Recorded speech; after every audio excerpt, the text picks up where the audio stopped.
Hi friends, welcome back to Farm Girl Diaries. Today I have a problem solving video. So I am the self-proclaimed sourdough queen. Basically in the wintertime, sourdough is my passion. It's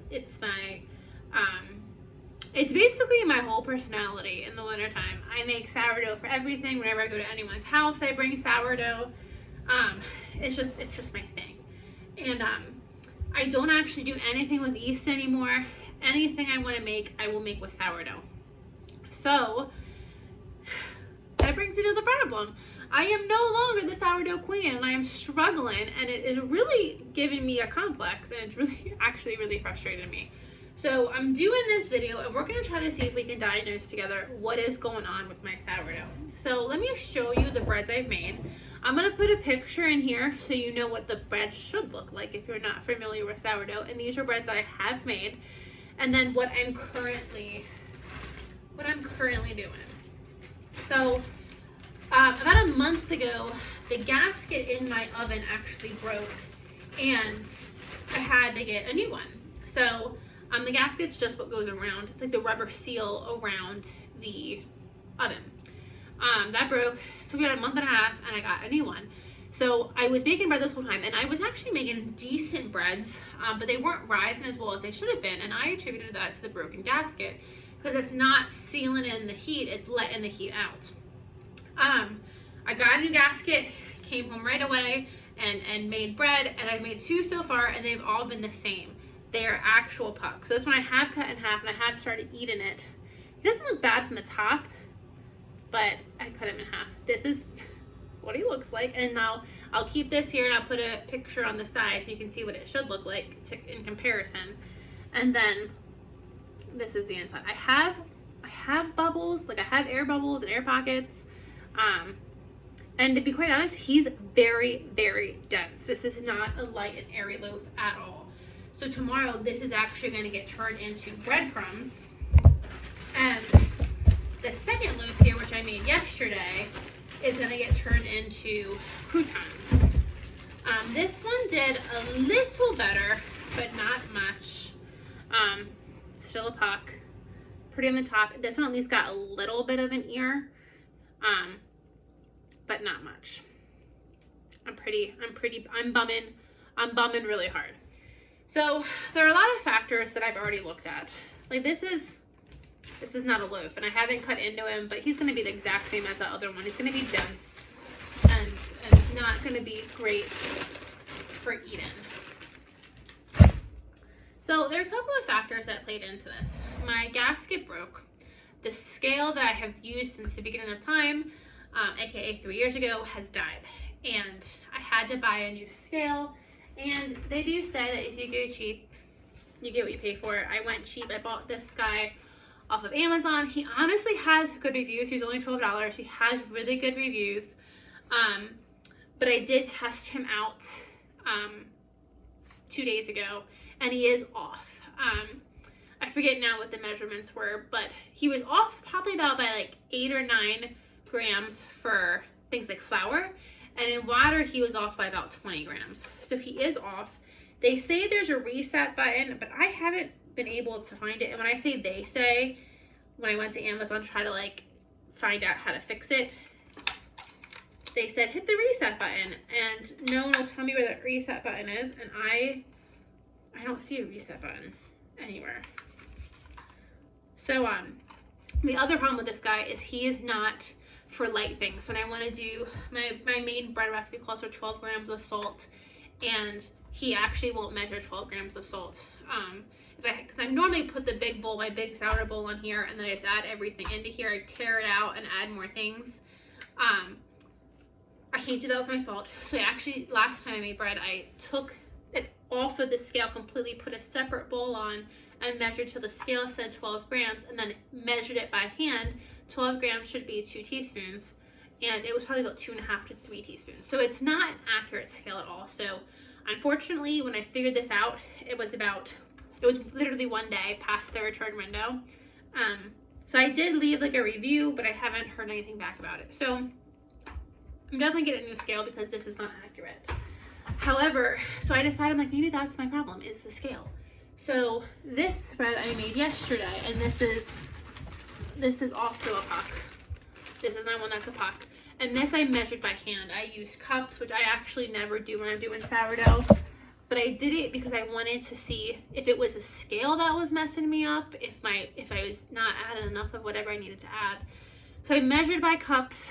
Again, I had a little bit better success, and I'm happy with the dough. Like yesterday I made that loaf, and I was happy with the dough both after the proofing process and when I put it in the batten to go in the fridge, and then when I pulled it out to put it in the Dutch oven.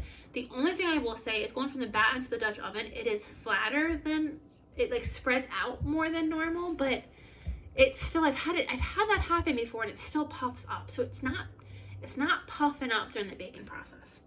So we're gonna try to diagnose a couple more things. And I am so frustrated, but I refuse to give up on sourdough. Like, I am obsessed with sourdough. I love it, and it's easy. Like, I've never ever struggled at any point in the sourdough process. I've been doing sourdoughs for 3 years exclusively, not doing anything with yeast.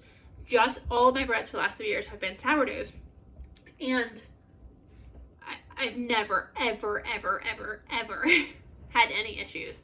So we're doing a couple of different experiments today. I definitely know the scale is not helping me any, but it should have, when I did it by cups, it should have been fine, and it didn't fix the issue. Right now I have the oven, and we can actually test it now. I'm at a scale for the oven, not a scale, a temperature gauge for inside the oven to see what the oven is reading at. So right now I have it set at 475, and if it's within 10 or 20 degrees, I think that's basically every oven. I'm okay with that. So I'm gonna pull him out. I'm gonna see where he's at. He's been on for about 10-15 minutes. I actually have this temperature gauge in the Dutch oven because I want to know how hot it gets in the Dutch oven, because it should be getting to 500 degrees in the Dutch oven. So let's check it out and see. And I did just put it in there, so it may not be hot yet. Okay, yeah, it's not hot yet.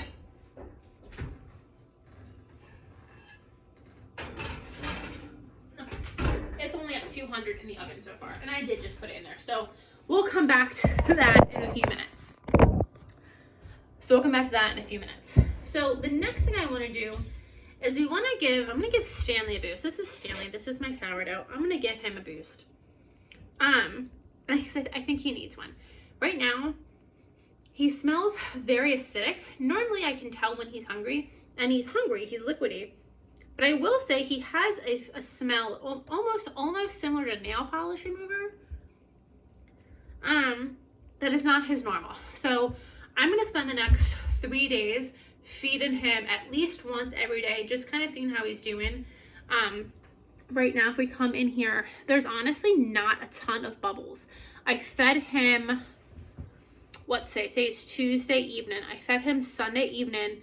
He rose, he fell. I baked with him Monday. So today's Tuesday. So he is going to be hungry. He's been out on the counter this entire time. So I got a little bit, but I honestly don't have a lot. I do have more bubbles on top. But, sorry, don't mind my messy sink. But we're going to give him a boost. So I did some research on what I could do to give him a boost. And everything said rye flour. To do rye flour to give him a boost, and to do multiple feed-ins. I went to the store looking for rye flour, couldn't find it. So I do have some whole wheat flour, so we're going to do whole wheat flour. And because I'm experimenting, I do have some discard in the fridge. I think at any point I could bring it out and feed it, and I could get that guy going again. But especially when I'm messing with stuff like this, I want to make sure. This guy is 3 years old, and I don't want to lose him. So we're going to be doing 2. We're going to see how 2 goes. So I'm going to do a brand new one in this guy, and we're going to keep this jar going. So right now you will see I keep a lot of sourdough starter, and to be quite honest, I do use this much sourdough starter. My everyday loaf calls for about 90 grams, but I like to make waffles and pancakes and stuff with my discard. So I do like the amount of starter that I have, but this is even more than I normally have. So he's right on the half quart line. When I fed him the other day, he probably rose to right around here. So he's not doubling in size, but he's rising a good bit. So I don't necessarily think that he's weak, but I don't know. So what I'm gonna do, and part of what I'm thinking too is, maybe. Part of what I think is I always use unbleached flour, and I'm wondering if maybe my unbleached flour was incorrectly marked as bleached flour. So I actually just have a little bit of this left. I'm gonna go actually get a new bag of my unbleached flour, and what we're gonna do is I'm gonna discard this guy into this jar, and what's left in here, I'm just gonna split them in half. And then what's left in here is going to be unbleached white flour. And then this guy, what I put in here, I'm gonna feed with my whole wheat flour. And I'm not sure if, I know whole wheat will do, I think, a little bit better. That's what it's supposed to do at least. So we're gonna see, it's kind of gonna be an experiment to see which one rises more, which one does better. So I'm gonna put this guy actually away, and I'm gonna get a new bag of unbleached flour and see, maybe this one got mismarked, and I've been feeding my starter with bleached flour. And that's why it's not maybe rise as much as it should. I don't know. Let's see. So in order to do this, I am going to use my scale, because my scale is going to be accurate in weight. Even though it's not reading the same weight that it should be, at least 113 will be the same across the board. That makes sense. So I'm going to use my scale for this.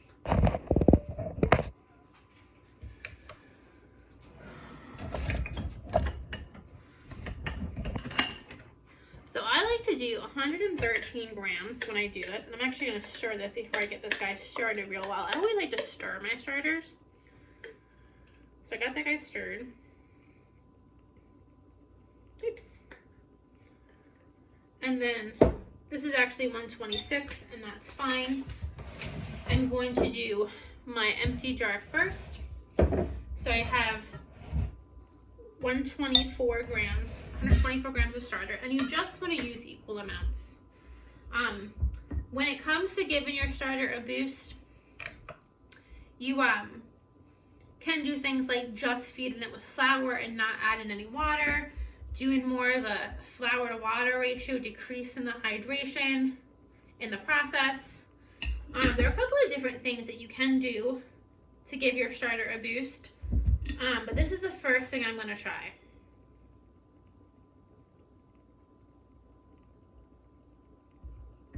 I'm going to try just equal parts flour and water and see what happens. So 125 grams of whole wheat flour, and maybe I should have done, I don't think so, maybe I should have done half whole wheat and half unbleached, but we're going to try the whole wheat and we're going to see what happens. And this is why I always have two. I don't use just one, because if this one would get messed up, I would be out a starter. And it's honestly, it's hard to mess up a starter, even though this guy's not necessarily performing at his best. I'm still going to bring him back. It's going to be just fine. By the time you guys see this video, hopefully my plan is to figure out the problem and get this fixed and end this video with a pretty loaf so that we can help diagnose other problems that people are having. Okay. So, get this guy nice and fixed, or nice and mixed together. And then pour him into this jar.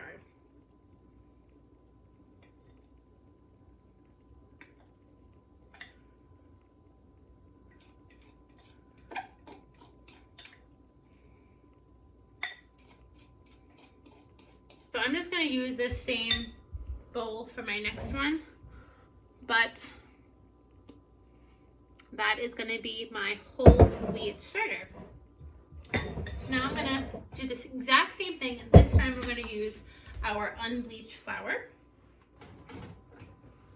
And then this is where I'm keeping my discard currently.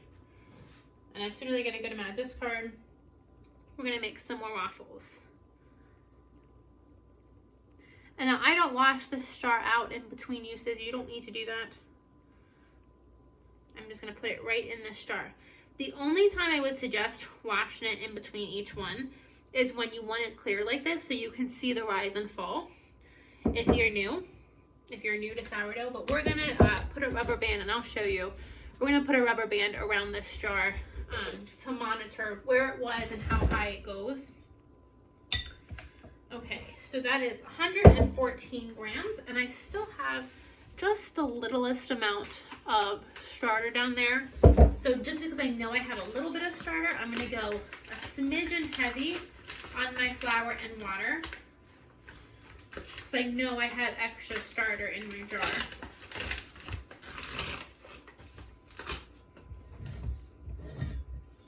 Let's use this guy here.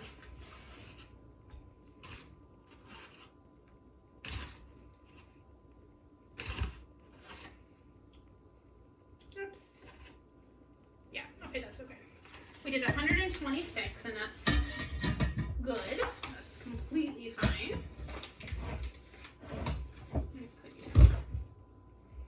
And then now we're going to do 126 grams of water.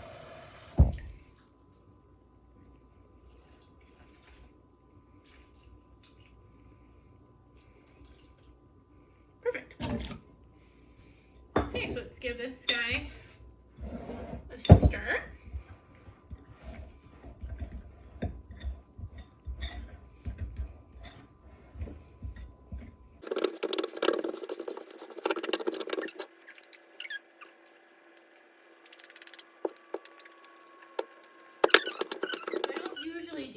But I'm gonna do this time to see how much it's rising.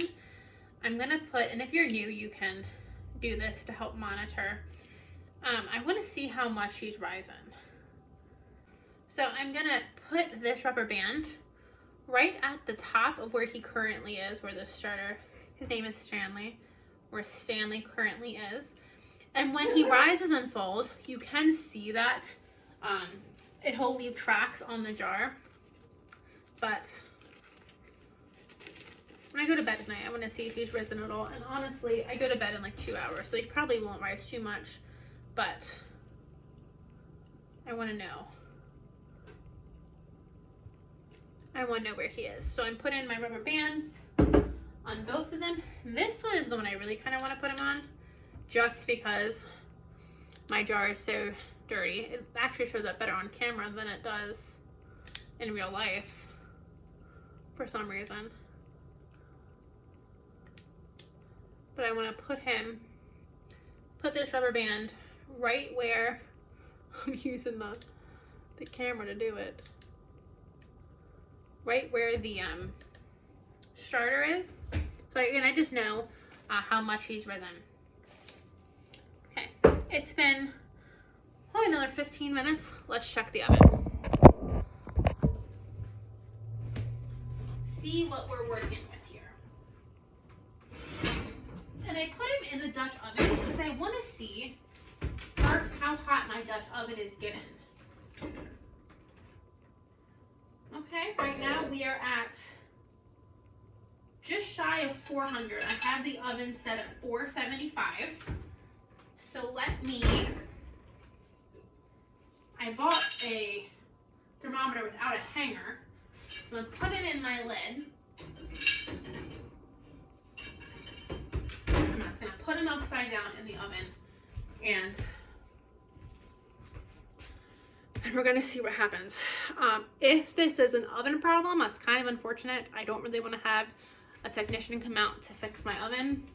But I have been here going on, I don't remember, 6 or 7 years. I don't remember. So maybe my oven just needs tuned. It's at least getting hot, very hot. It's just shy of 400, so it's clearly functioning.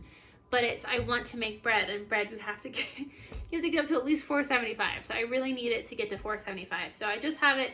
I'm hanging out in the oven for now.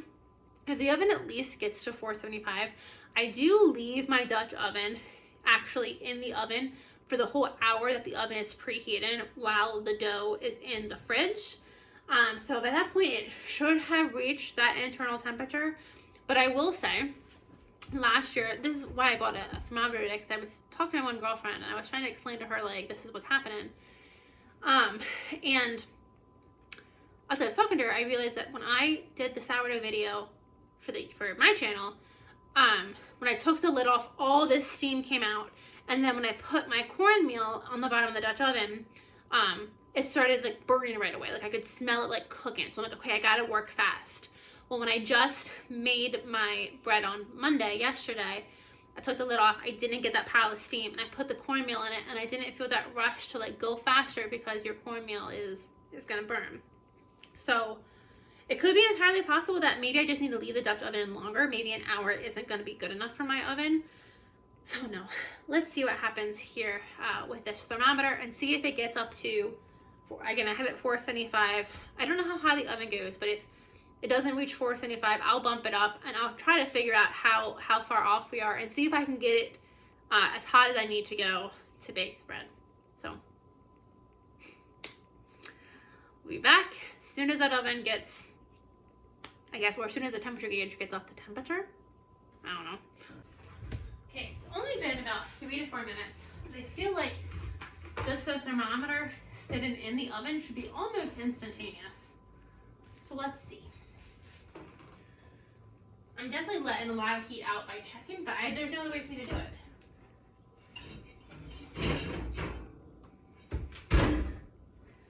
Okay, she went up a little bit. We're about 410. Okay, we're 410. So I'm going to give it just 3 to 4 more minutes, see if it changes at all. Maybe it's a slow temperature gauge. I don't know. See if it changes at all, and then I'm going to bump it up and see how high. I don't know how high my oven goes. See how hot I can get it in there, so I know just how far off my oven temperature is. It's been about 3 more minutes, 4 more minutes, and we're at 125, or 425. Okay, it's been another 10 minutes.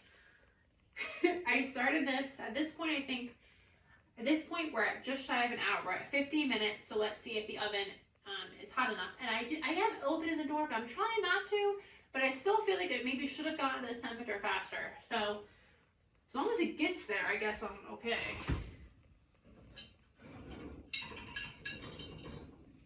Okay, yeah, it's not. It's been 10 minutes, and we're at just shy of 450, and that is far too low. So put that back in, and we're gonna put the oven up as high as I can put it, which is 500. All the higher I can go is 500. So I'm gonna put it at 500 and see how high she gets. So that means I need a tech man. I need somebody to come out and fix my oven. Which is really unfortunate, because aside from baking bread, you really don't need your oven to go to 500 degrees, even 475.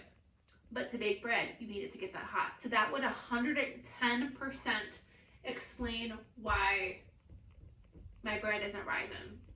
If it's set at 475 and it's only getting to 440, it's not getting hot enough in there. Shoot. Okay, it's officially been an hour that this oven has been on. It's been about 10 minutes since I've turned it up to 500. Again, it's been shut off. I'm done now. If in an hour I haven't gotten it to where I need to get it, it's definitely an issue with my oven. But let's see how hot I was able to get it now.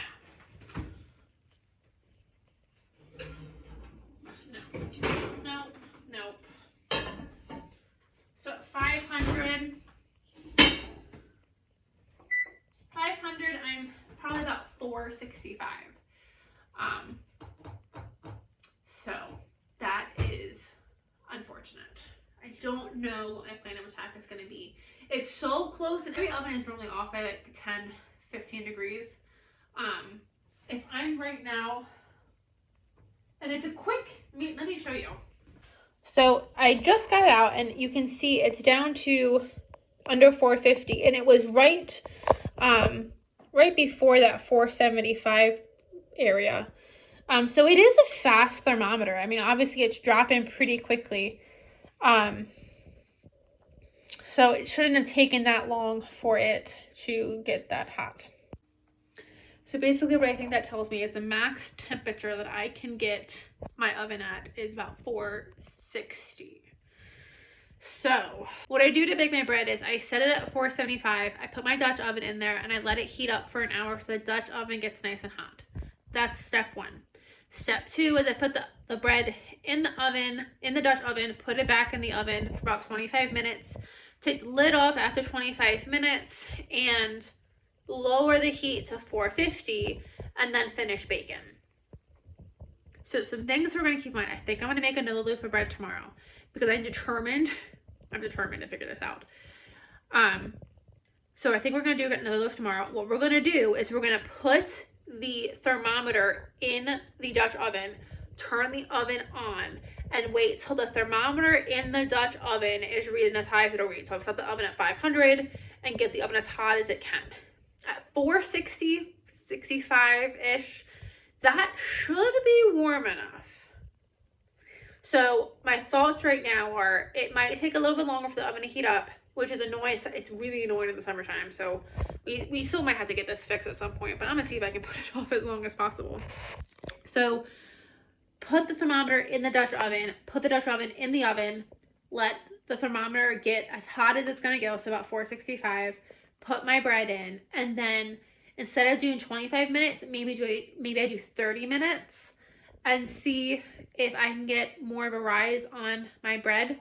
And then don't knock it down. I don't need to knock it down to 450. I think I could just keep it at that steady 465 the whole time. I did have the oven set at 500 yesterday for that one bread. I did have it set at 500. Didn't knock it down at all. I actually forgot to knock it down. But I don't necessarily know that my Dutch oven was hot enough. My Dutch oven was in the oven for probably about 40 minutes before I put the bread in it, and it definitely didn't let out the steam that it normally does. It definitely didn't do what it normally does. So I'm thinking maybe my Dutch oven wasn't hot enough when I put the bread in it. So I think we're gonna stay tuned for tomorrow. I think we're gonna try to do another loaf tomorrow and see if we can't get it to do better. Because if not, if it doesn't do better, then I need to have somebody come out and look at my oven, which is annoying because the only thing you need your oven that hot for is bread. So that's annoying. But you can see my temperature gauge has already come back down. So that's going to be, I don't think I needed to do the whole 10-minute thing that I was doing. So that's going to be pretty instantaneous temperature gauge. So stay tuned tomorrow where we try again.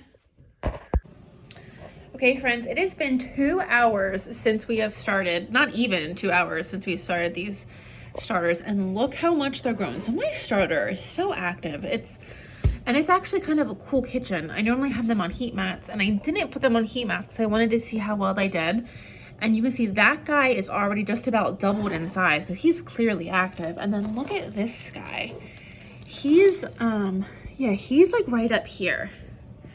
Let me scroll out. So he's also out doubled in size too. So I don't think the problem is my starter. I think the problem is going to be my oven, because those are two, I mean, good looking starters. I don't see, let's go to the top. I don't see any issues. For less than 2 hours in, I mean, they've both risen exponentially. They're looking really good. So looking at those starters, I don't think the problem is my starter. I don't think Stanley necessarily needed a boost. I think the problem is going to go down to my oven. Not really what I wanted. See you guys tomorrow.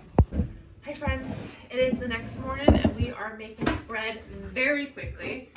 It is 6 a.m. and I have a lot of stuff to do before I leave work at 6:40. So I just wanted to bring you guys along while I make bread real quick. We can look at our starters. Look at that guy. I mean, the top isn't super bubbly, but the side is definitely bubbly. He's definitely more than doubled. That's a healthy starter for sure. And then here's the unbleached one. Definitely smaller bubbles. Not as, he's obviously risen. He's up here now. So he's doubled as well. he has more bubbles on top.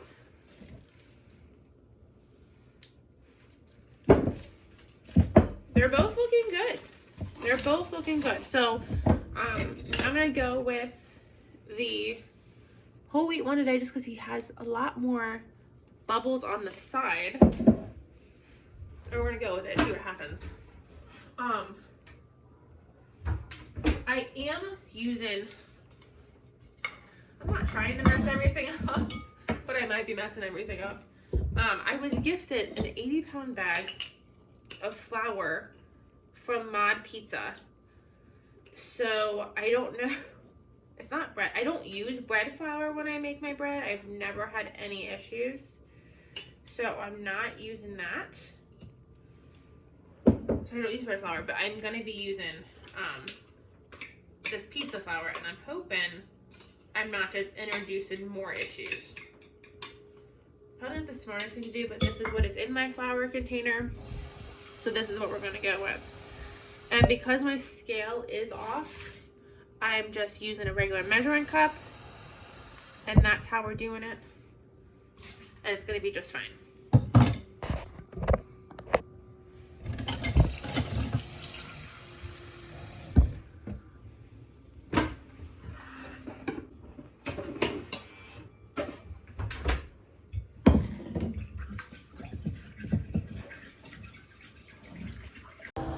I do have a video where I make this bread. This is called my everyday bread, and you can make it in one day. And that's the thing I love about this sourdough bread is I make a couple that are 2-day breads, and I do love the challenge of that kind of a bread. But for my everyday bread, when I'm in a hurry, life is happening, and I just need that loaf of bread, this is my go-to bread. I feed the starter at night, I mix the dough first thing in the morning, and when I get home from work in the evening, I can bake the bread and have it ready to go for dinner that night. Okay, so the bread is made. I'm gonna do one more knead before I go to work, but I'll see you guys this evening when we bake them up and see what happens. I had the oven on for about, I don't know, 35 to 40 minutes, and I have a, this is not a thick oven mitt. Note to Caitlin. I have a thermometer, my oven thermometer in the Dutch oven, and it's reading about 450. So not as hot as I need the oven to be. I'm just pulling everything out. But we're gonna move forward anyway and see if it works. So I have the oven set at 500. My inside of my oven is only getting to 450. And we're gonna see if we can't bake bread at that temperature. It's definitely not going to be perfect, but I kind of flopped the bread in there. That was dumb. I'm trying to go quickly because I don't want the oven to lose its heat. Well, let's see what happens.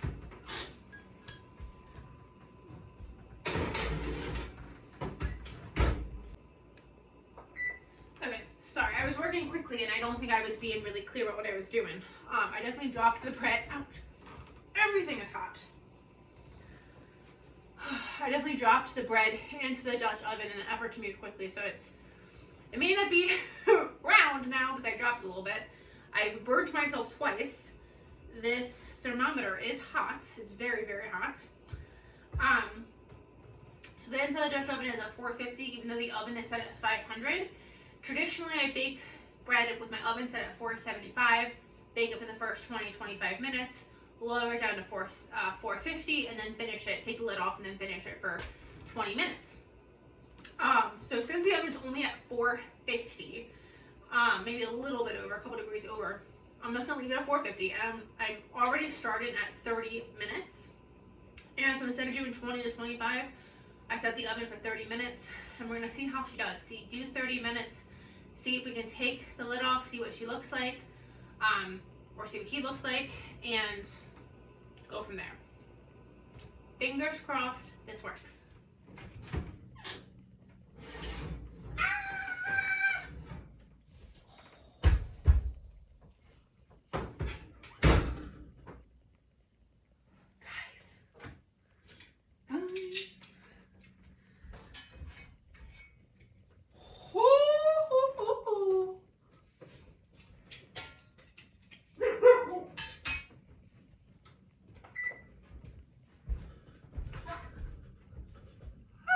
Look at that. Okay. We're gonna discuss. We're gonna discuss. But look at that. And then let's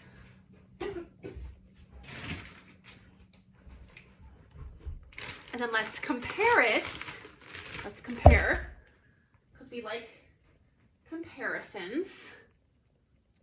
Hold on, let's do it. Make sure we're flat. Like, guys, okay, maybe this way. Maybe this way is easier. Okay. It did it! It did it! I'm so excited. Okay, so let's review what I did. Let's maybe go this way so we don't have to glare. Okay, so the oven only got up to 450 in the Dutch oven. So I did it at set at 500. The oven when I put the bread in is the last time I checked, and the thermometer said just over 450. I put it in for 30 minutes, and I did check when I took off the lid, it was this beautiful round thing, so I knew I was getting a beautiful round bread. Then I put it in for, I think, another 23 minutes. And as you can see, we are a little golden, a little toastier than I normally prefer. That's okay. So, just bump the time down a little bit, but that worked. Also, what I did differently too, and something to keep in mind, is I did not, so normally you let the dough do its big rise, and then you do your second ferment in the fridge. So I had let it do a big rise for 8 to 9 hours, take it out, shape it, put it in your batten, put it in the fridge for the hour while the oven is heating up. I did not put it in the fridge today. I left it on the heat mat and then put it directly into the into the hot Dutch oven. So it worked. So I think we need to, figured out the oven temperatures. We need to play with the time so we don't have so much of a brown bread. But we've tested the starter. The starter is great. The starter looks great. This was made with the whole wheat starter too. So I'll try. I'm not going to do any more. I've made a lot of bread in the last couple of days, but I'm so excited. This is another, aside from it being a little toasty, this is another great loaf. I'm so excited.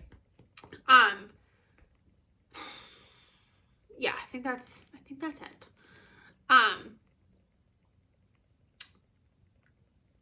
forgot what I was gonna say. So I tested the starter is great. I'm gonna make the next loaf with my unbleached flour starter, just the regular flour starter, not the whole wheat starter, and see how that one does. Maybe it needed a little boost with whole wheat. I'm not really sure, but this is a whole wheat starter. And then the second thing, my mom doesn't like my sourdough because it's so hard, and like you can hear it, like right now, it's really, the crust is really tough. The crust does soften over time, but one thing I like to do is it's actually 8 o'clock right now, which is past my bedtime. I normally go to bed early, read a book in bed, and then fall asleep around 10. But so what I like to do is, and this is what I'm going to do tonight because it's already so late, this is very hot. I'm going to let it sit out until I actually go to bed, probably about half an hour. And then I'll put it in a bag, in my Ziploc bag, and I'll leave the Ziploc bag open a bit to let some of that steam out. But what's going to happen is it'll kind of create condensation inside the bag. And overnight, it will soften this crust. So the crust is much softer. If you want that soft crust, put it in a Ziploc bag, and it'll kind of create a little bit of moisture, which will soften that crust. And the crust does soften naturally over the next couple of days. But that's what I like to do to get the crust. So it's not that crusty sourdough bread. It's more of just a soft bread. So I'm excited. I can at least do bread. So I'm so excited. So we're going to keep going, see if it was the unbleached flour starter that is the issue, if I need to just wash the oven more, but I am so excited. So if you have any questions on sourdough, if you're struggling, let me know and we can try to see if we can't pinpoint it together. Like I said, I've never had issues with sourdough, so I do think the issue is my oven is not getting as hot as it needs to get, and now that I'm cognizant of it, I can kind of like work around that. So as long as I can bake bread, I'm happy. Thank you guys for joining me. I'll see you in the next video.